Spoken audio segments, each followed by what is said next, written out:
Welcome to Unmasking Government Schools with Sherry Few, US PI's weekly podcast that empowers parents to reclaim their children's education from government bureaucrats and social engineers.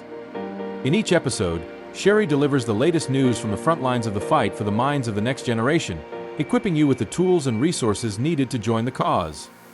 Hi everyone, welcome to Unmasking Government Schools with Sherry Few. I'm your host, Sherry Few, and I have another great show for you. Joining me today is David Spring, founder of the Washington Parents Network. Before I bring him on, please give us a 5-star rating or a thumbs up and subscribe to the show. And be sure to visit uspie.org to learn more and join the movement. Today's episode is brought to you by US parents involved in education. US PI's mission is to empower parents and local communities to break free from federal and national influences, thereby reclaiming parental authority over their children's education. For more insights from US parents involved in education, connect with us at US PI on X and Facebook. To join the movement, visit uspie.org. Welcome back to Unmasking Government Schools with Sherry Few. Joining me today is David Spring, a longtime educator, parent, and advocate working to restore safety and sanity to our public schools. David taught in public schools for many years and spent over 2 decades at Bellevue College teaching problem-solving and conflict resolution courses.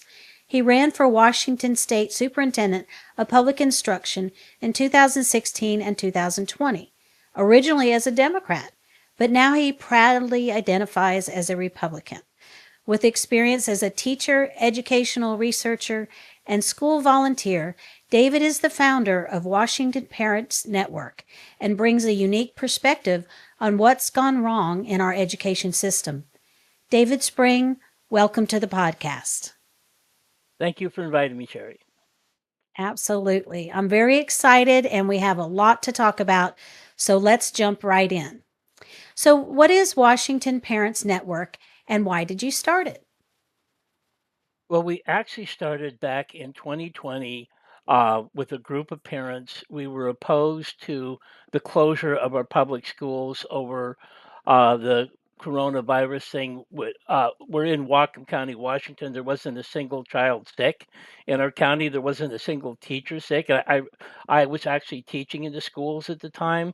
We were shocked that schools were being closed because when there wasn't anybody that was even sick. We had some Facebook groups, but our Facebook groups got canceled by Facebook. We were also opposed to the mask mandates, and um, so that was our original purpose. However, the Washington State Legislature, a couple of years later, began passing bills against parents' rights.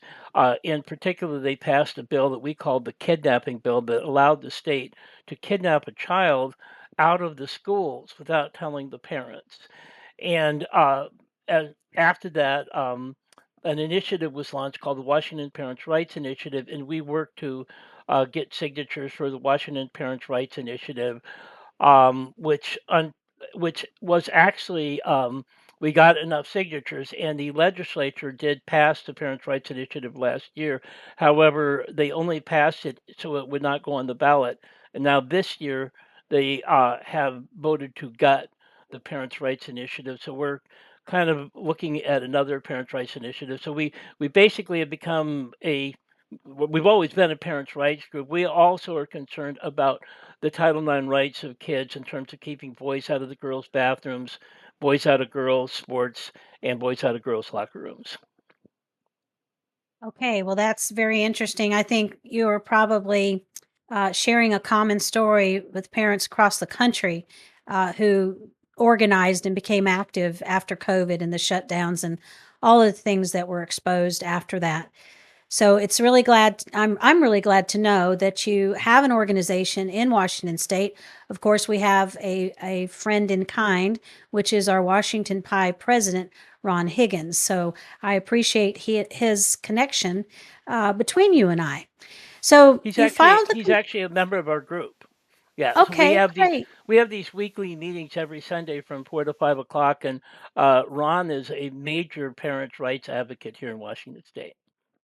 Yes, indeed. He's a great part of our team on the national level. So we're thrilled to have him and all the work that you guys are doing.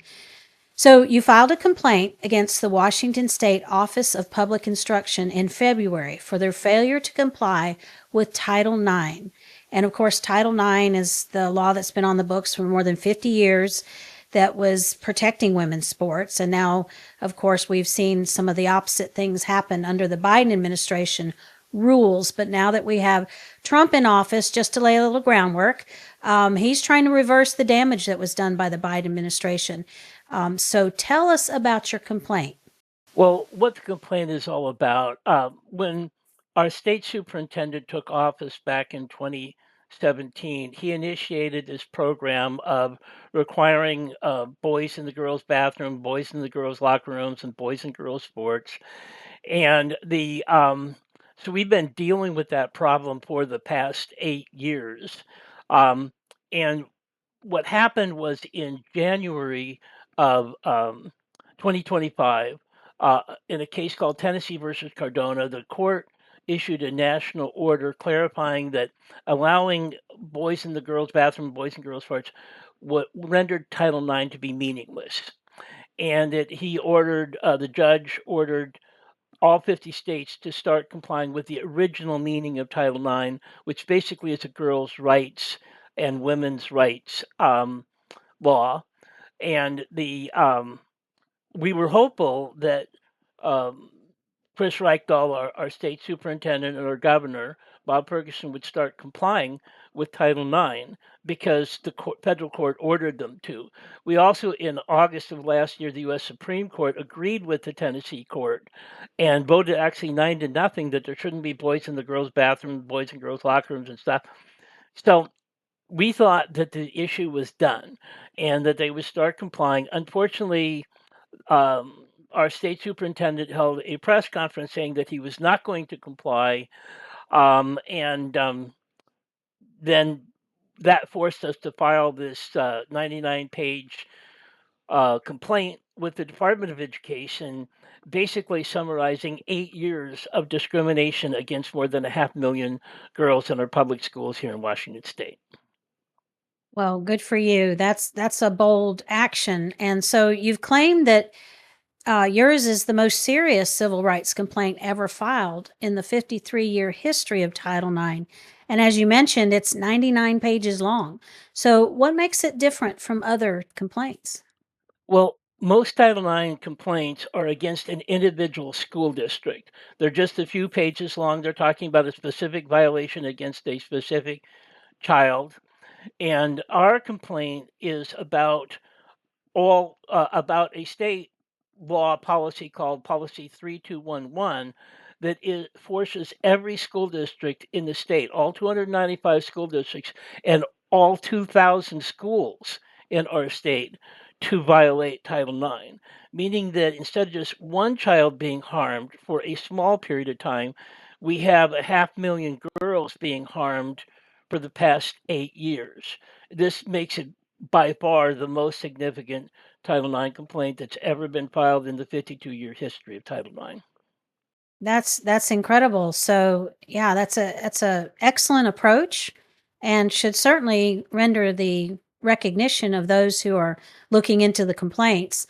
Yeah. And of course, we know that the president has enacted a task force that's made up of individuals from the U.S. Department of Education and the Department of Justice, so they can expedite the complaints because they have many, many complaints. So I'm really hoping that yours is going to get up high on the list, and I'm sure you'll address that in a moment. So, in your complaint, you accuse the governor of Washington State, Bob Ferguson, of being a leader of a trans drug cult. What can you tell us about this cult? Well, basically, the what is behind the whole transgender movement. First of all, it is a cult because it's based upon a series of lies, and it leads to the deaths of thousands of children. So this is not any minor matter and goes even well beyond boys and girls sports because it involves getting small children, young children, addicted to what are called uh, transgender drugs, like puberty blockers and cross sex hormones. And these drugs are actually have very serious toxic side effects. They increase the risk of cancer, kind of like smoking cigarettes. They increase the risk of brain tumors. They even increase the risk of suicide when these kids realize that it's not possible for a boy to turn into a girl or a girl to turn into a boy. And 5, 10 years down the road, they realize that they were lied to. They 100% of the time, it leads to sterility. They can no longer have kids, and many of these kids wind up committing suicide over this. But even if they don't commit suicide, they wind up dying for early deaths from cancer. They oftentimes get involved in other kinds of drug addictions. They commit crimes. It is a horrific pathway that these children are being sent on. And the people who benefit from this are drug companies that make billions and even hundreds of billions of dollars getting these kids addicted to these toxic trans drugs. Each child who gets addicted winds up over the lifetime costing taxpayers a $500,000 in money that because this is a lifetime. They have to take these drugs for an entire lifetime, and it's like $20,000 to $50,000 a year. The sex change operations cost $100,000 to $200,000. So there are corporations making billions of dollars off this, and sadly also doctors making millions of dollars. And so this is like a giant money making machine, but it's a money making machine based upon killing children. Reminds me a lot of the abortion industry. We know that it's a money making industry as well. One of the main players in this is called Planned Parenthood, which is also a main Right. player in the abortion industry. So you are correct. Exactly. We're talking pretty much about the same group of people. Right, right. And so my experience with sex education, not that I've taught sex education, but I've written curricula for abstinence based education, or abstinence until marriage, we like to call it. So my experience with that taught me too that even HIV was used as a money making industry when they're pushing condoms and birth control and all sorts of things on children. So it's Yeah, in this realm of sexualization of children. It yeah, is definitely about the money. yeah. So we need to take a short break, but when we come back, I'd like to ask you about School Board Policy 3211 that forces every school district in Washington state to violate Title IX. I'll be back with my interview with David Spring right after this. Government school enrollment is declining in America. Parents are increasingly taking kids out of failing schools and seeking alternatives like private and homeschooling. Despite this drop in enrollment, school spending and hiring continue to grow, according to a new report by the Manhattan Institute. Increasing the budgets for this failed system not only hurts taxpayers, but it's a real slap in the face to parents who choose to fund their own children's education. This disparity doesn't have to continue. State legislators can align funding strictly based on a per-pupil basis, following benchmarks such as average tuition rates for local private schools. This approach would reduce spending based on enrollment and lead to lower taxes. Tune in next week for more insights from U.S. parents involved in education, and connect with us at USPI on X and Facebook. To join the movement, visit uspie.org. Welcome back to Unmasking Government Schools with Sherry Few. My guest today is David Spring. So David, tell me, what exactly is Policy 3211 and why does it force school districts to violate Title IX? Well, it is a statewide policy that was basically pushed on the schools by our state superintendent and our current state governor. And it goes beyond merely allowing boys in the girls' bathroom and boys in girls' sports and boys in girls' locker rooms. It actually requires the teachers lie to the students in their classroom by telling them that it's possible for boys to turn into girls or girls to turn into boys. I have a degree in science education as well as a degree in child development. It is actually not possible for boys to turn into girls or girls to turn into boys. There's more than 6,500 genetic differences between boys and girls. They're kind of like radically different. And just taking any single set of drugs or whatever, uh, it still leaves 6,499 differences. Children deserve to be told the truth. That if they're having, if unhappiness about being a boy or girl. They need to be given counseling. Usually, these are signs of mental health problems that the child is experiencing. Those mental health problems are banned. I mean, counseling for mental health problems are banned here in Washington State. All the kids are allowed to be told is you're supposed to change your names and take these drugs and kind of get involved in this transgender drug cult. Uh, the Policy 3211 also requires teachers and administrators to lie to parents about what's going on with their kids in the schools. It severely interferes with the parent child relationship. Um, it requires teachers and other students to lie in terms of using boy pronouns for girls or girl pronouns for boys. It goes on and on and on with so it's basically a very draconian set of policies. It's extremely harmful to children and extremely harmful to parents, but it is currently required by Washington state law. which conflicts with Title IX, obviously. So that therein Right. lies your dilemma.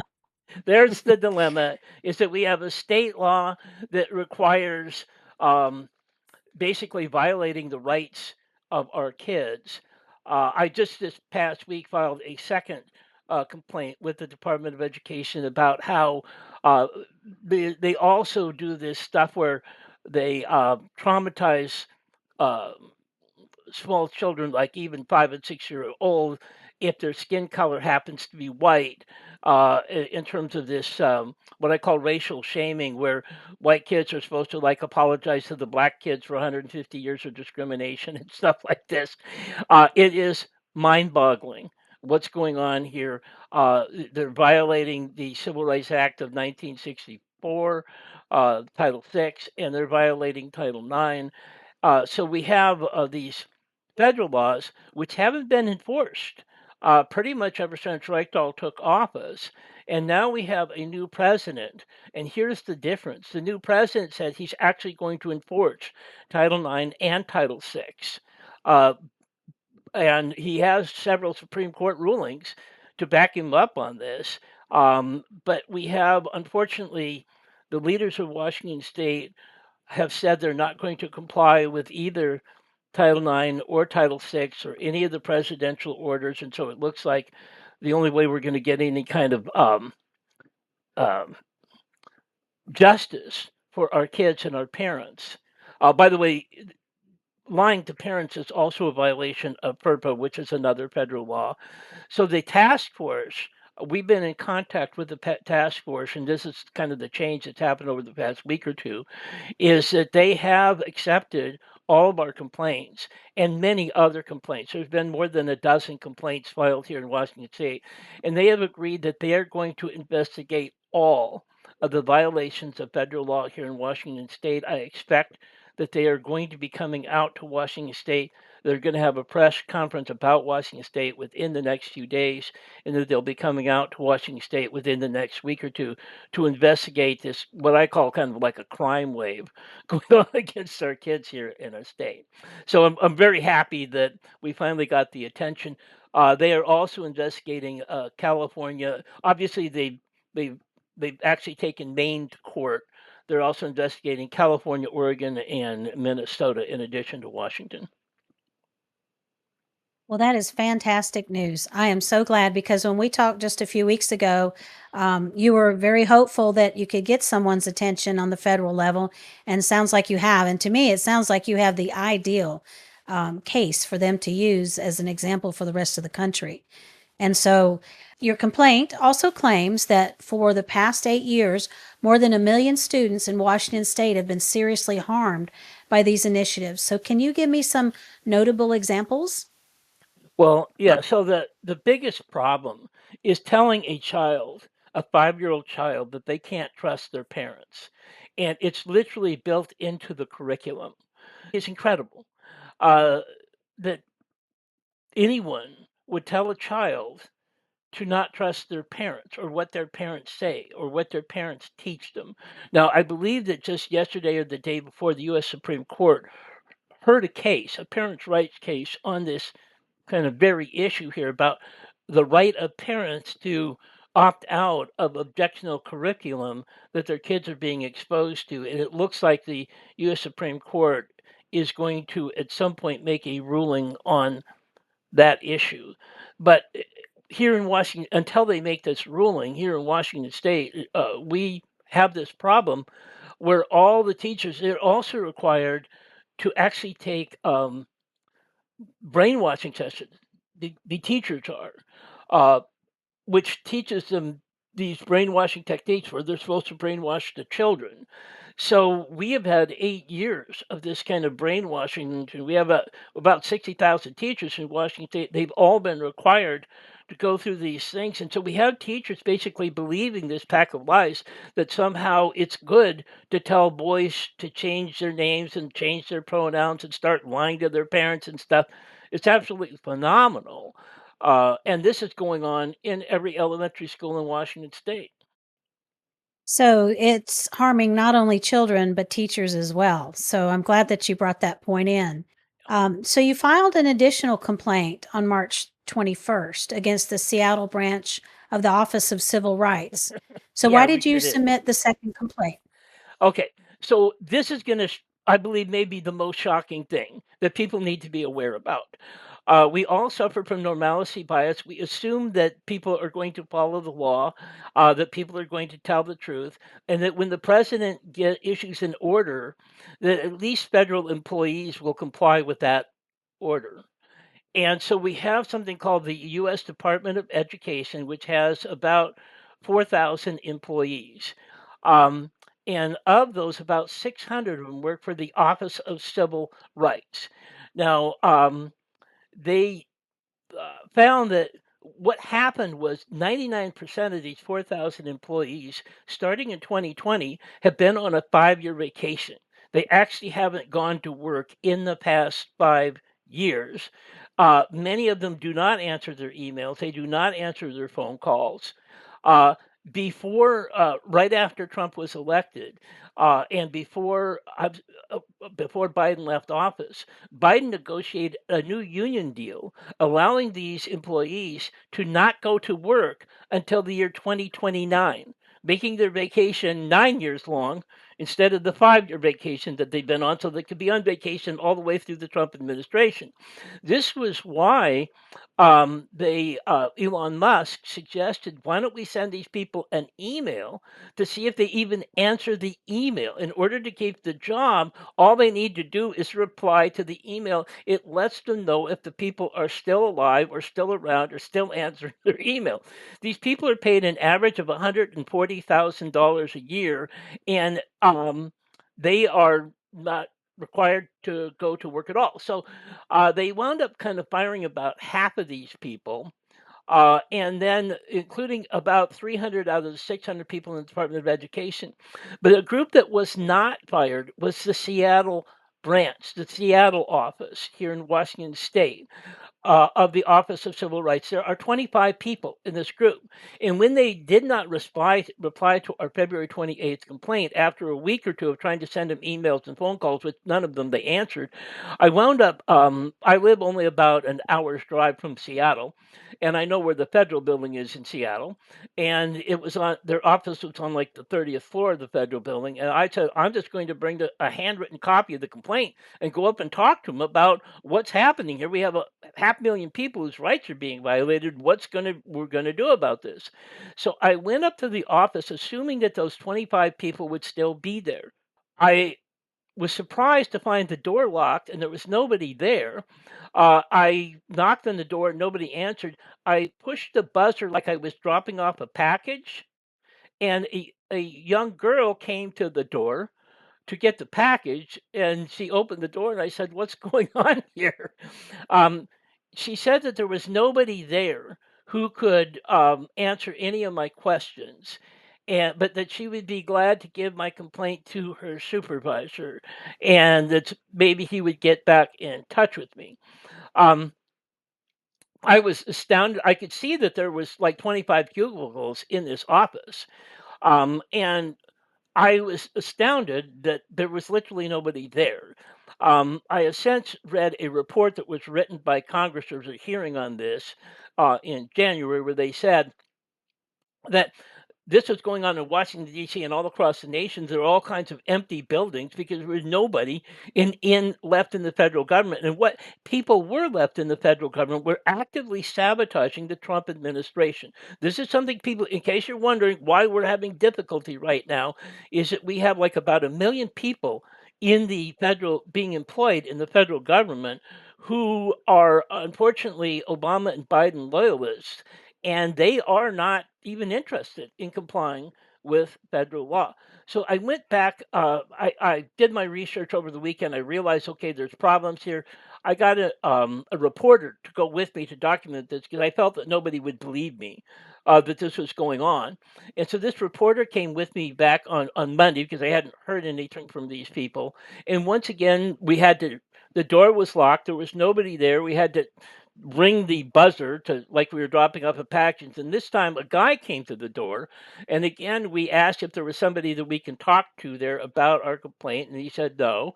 Everybody's gone. Or supposedly their computers aren't working or their phones aren't working, although it turned out their phones and their computers were working. But nevertheless, we I gave them 5 days to answer uh, our complaint, to address our complaint. And when they didn't, I sent them an email essentially. And then when we didn't hear back from them on Friday, we filed a complaint with the federal government against the Seattle office of the branch of the U.S. Department of Education Office of Civil Rights for violating the federal court order, the January 9th order, for violating several of President Trump's presidential orders and for violating Title IX as well. And so that was what we did. I believe it was like Friday, March 21st or something. So, in addition to state officials violating Title IX, we also have people in the very office intended to protect Title IX that are violating Title IX. Wow, what a story. And I'm so glad you had the media there. So, in addition to all the things in your complaint, I guess you could have also complained that they're not showing up for work. So, isn't that interesting? So, we need to take another short break, but when we come back, I'd like to ask you to share a bit about what Planned Parenthood is doing behind the scenes, covering up complaints about the sexual abuse of children. Don't go away. I'll be back with my interview with David Spring right after this. U.S. Parents Involved in Education is a nonprofit nationwide coalition dedicated to restoring education to its rightful local roots. U.S. PI's mission is to empower parents and local communities, enabling them to break free from federal and national influences, thereby reclaiming parental authority over their children's education. We firmly believe that parental rights are inherent God-given rights. Children belong to their families, not the state, and local communities are best equipped to support parents in raising their children. The vision of U.S. PI is to cultivate a culture where parents, entrusted with the authority to choose how their children learn, stand as the undisputed primary educators. In this culture, local schools operate in tandem with families, and education is free from burdensome federal mandates. Join us next week for further insights into U.S. Parents Involved in Education, including our game-changing blueprint to establish state control of education. For more information, visit uspi.org or connect with us at USPI on Facebook and Twitter. Welcome back to Unmasking Government Schools with Sherry Few. With me today is David Spring, founder of the Washington Parents Network. David, what are some of the remedies you're asking for to restore Title IX rights to students, parents, and teachers in Washington State? And then talk a little bit about Planned Parenthood. Okay, as far as the remedies go, we believe what they really want is just simply to start complying with Title IX. That might work in most states, but it's not going to work here in Washington State because remember we've had 8 years of brainwashing teachers, brainwashing parents. The Washington education is in favor of the trans drug called the Washington State PTA, which is supposedly, involves parents. That is also in favor and is part of and is paid for by the trans drug cult. They're both being financed, in fact, by the trans drug cult using taxpayer dollars, by the way, is pretty crazy. The local papers, all the radio stations, newspaper stations, all been brainwashed propaganda from the transgender cult, which, by the way, basically provides all the profit for all the newspapers and radio stations and TV stations. So, how do we get compliance with Title IX when we have all of these groups who have been told and believe, and maybe half the people in our state believe the lies that they've been told for the past 8 years. I believe the only way we're going to really get back to honoring Title IX is by requiring 8 years of truth telling. We need a Truth and Justice Commission to expose all these lies. So we are asking for relief that goes beyond what any other group in the rest of the country. And I'm not saying that that sort of thing would be necessary in any other state. I'm just saying here in Washington State, we have been unfortunately taken in by state leaders who have no allegiance to the truth or no allegiance to federal law or the U.S. Constitution or even the Washington State Constitution. So that is probably the main difference in terms of we also obviously want all of these girls' titles. We've had girls whose state titles have been stolen from them by boys running in girls' races and essentially defeating the fastest girls in Washington State. One boy in May of last year um, won the girls' state track championship. Uh, it, he beat the girls by several seconds. The previous year, he'd ran as a boy in the boys' races and couldn't even finish in the top 400 boys in Washington State. Mm. But so there's 400 boys in Washington State that are faster than any girl in Washington State.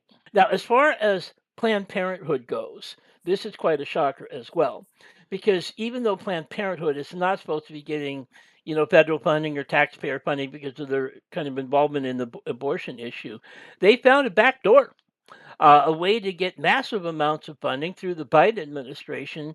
They have what are these called? School-based health centers. Okay, yeah, SBHC, and these things essentially are giving federal dollars and even you know the uh, Affordable Care Act or Obamacare dollars to all these various groups. Um, and the primary group that is benefiting from this scam is Planned Parenthood. They actually believe they'll make more money off of getting kids addicted to toxic transgender drugs than they make from the abortions. And we're hoping at some point that their funding will be taken away from them um, because of their involvement. There are many lawsuits going on right now against Planned Parenthood by groups of children who were basically talked into taking these drugs and then realized later that this wasn't such a great idea, and they call them detransitioners, and they've actually filed lawsuits against Planned Parenthood. I am hoping that the lawsuits succeed. I believe right now here in Washington State, historically, less than 1% of kids even wanted to be transgender, and even those 9 times out of 10, they would change their mind by the time they became adults.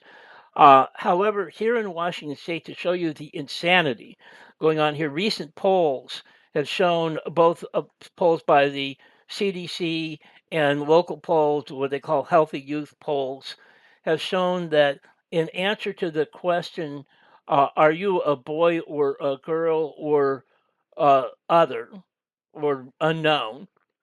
And right now in our state, uh, about 33% of our kids in middle school and high school say that they're not a boy or a girl. Mm. That is That's horrific. that is 330,000 kids, and of these, we believe about 60,000 have been convinced in taking these toxic transgender drugs. And if even half of them wind up detransitioning when they become adults and file lawsuits against the state, it could cost Washington state taxpayers more than $30 billion in damages. Wow, that really is horrific. It's hard. It's those numbers are staggering. But while it's probably Washington State and California and Oregon, the states that the Trump administration is focusing on are probably more left leaning than most of the country.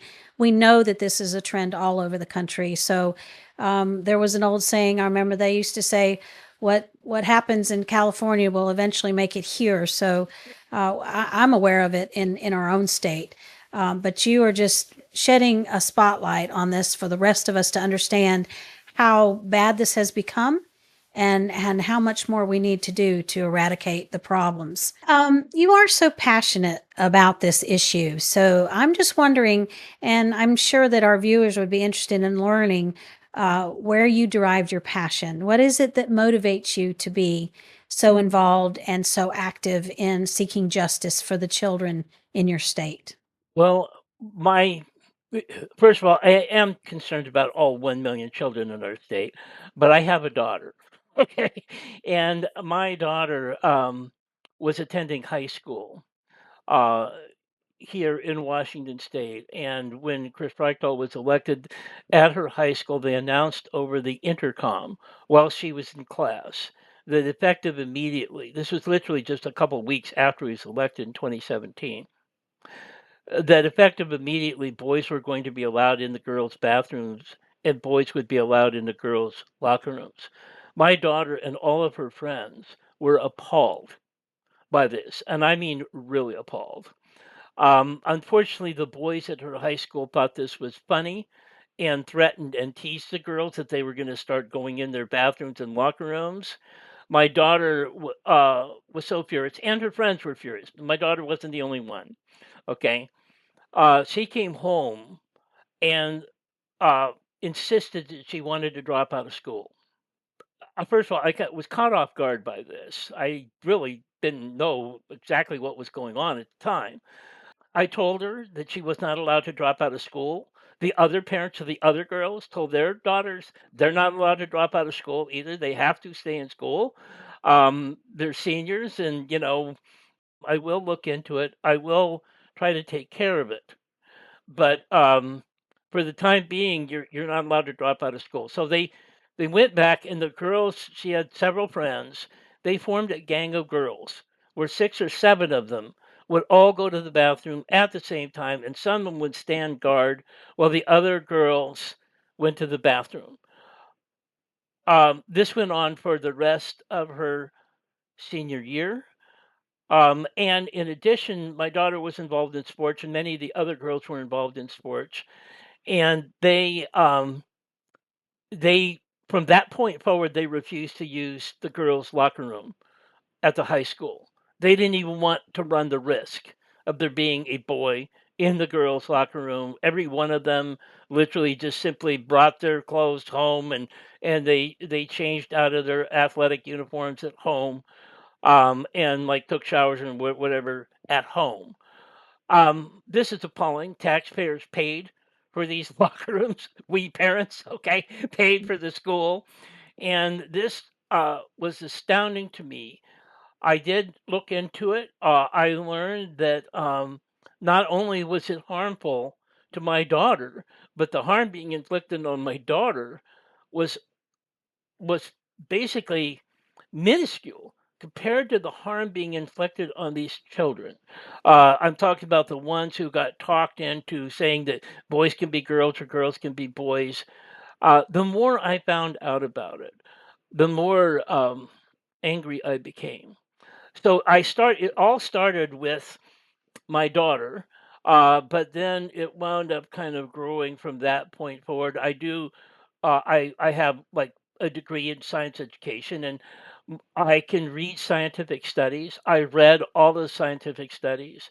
I read all the court documents, and it's clear that none of this stuff is supported by any type of science, and none of it is supported by any kind of legal rulings either. Uh, I'm going to be issuing another report tomorrow, summarizing all the Title IX cases for the past 5 years. There's about 20 or 30 of them. And the conclusion of the article that I'm going to be doing tomorrow, people want to read these articles, they can do 2 or 3 things. We have about 15 to 20 articles on our website, and they can go to WashingtonParentsNetwork.com to read about these articles and the research that we've done. They can also sign up for our newsletter list. It's free. by going to WashingtonParentsNetwork.com. And then, of course, we have weekly meetings every Sunday from 4 to 5 o'clock where we discuss these issues. But anyway, what the article, there are about 50 or 60 federal judges that have ruled in these issues. About all 30 of the judges that were appointed by Democrats have ruled in favor of the trans drug cult, and all the Republican judges, except one, have ruled in favor of Title IX. By the way, there is one Democrat judge. So so what's happening here is we're seeing the weaponization and the polarization of our court system, as well as of our legal system, and as well as of our schools. So we are in kind of like a crisis situation right now. The good news is at least we have the Supreme Court on our side, and we have the president on our side, and we currently have Congress on our side, as the House and the Senate on our side as well right now. So hopefully we're going to be able to get some justice here over the next couple of years. However, I can tell you that there is a plan among federal employees to try to stonewall and blockade all the changes that Trump was elected to do. So it's not like we're going to have patience. It might take a year or two. These cases are probably going to have to go all the way to the Supreme Court.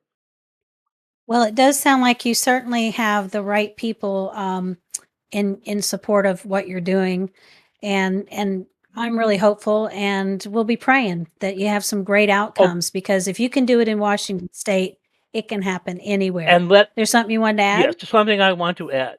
We also have the truth on our side, and we have God on our side.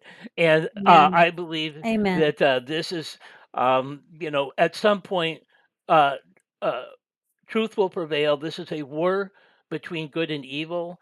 And at some point, people are going to wake up, parents are going to wake up, and we are going to win. Good way to conclude. So, this has been a great conversation, and I'm going to close this episode by asking you two questions I ask all my guests. So, what are some of your concerns, which of course you've expressed a lot of those, but if you want to add anything to that, and then what are some of the things you're optimistic about? Well, my primary concern is that most people are unaware of how big this problem is. We all suffer from normalcy bias. We all always assume that people are telling us the truth, when in fact there are a lot of people that are not telling the truth.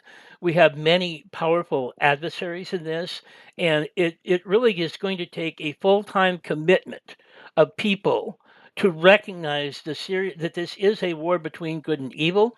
It's a war between truth and lies, and it's a war over the future of our children and the future of our country. So I'm hoping that people will want to become more involved in making change and in opposing evil. Now, the what I am optimistic about, it says in the Bible, you'll know the truth and the truth will set you free.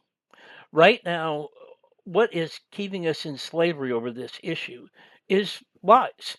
And the solution to this thing is simply learning the truth, helping the truth come to light. And I am actually, uh, despite all the obstacles, I do believe that at some point people are going to wake up.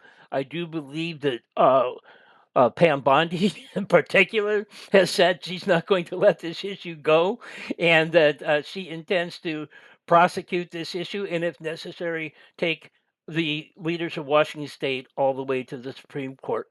And then I'm also we don't know, by the way, how the Supreme Court will rule on any issue, but I believe I'm relatively optimistic that the Supreme Court all we're asking for is to rule in favor of Title IX, rule in favor of the Civil Rights Act of 1964, rule in favor of the truth.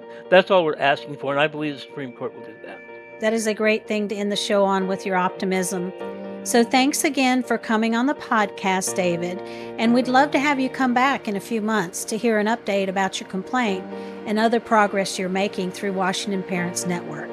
Join me again next week for another episode of Unmasking Government Schools with Sherry Few. U.S. Parents Involved in Education is a nonprofit coalition dedicated to restoring local control of education and parental authority. By empowering parents to reclaim responsibility for their children's learning and encouraging states to move away from federal influence, U.S. PI seeks to create a culture where parents are the primary decision-makers in education and schools support families without the burden of federal mandates. If you want to start a state or regional U.S. PI chapter in your area, please visit uspi.org and complete the brief questionnaire in the chapter section.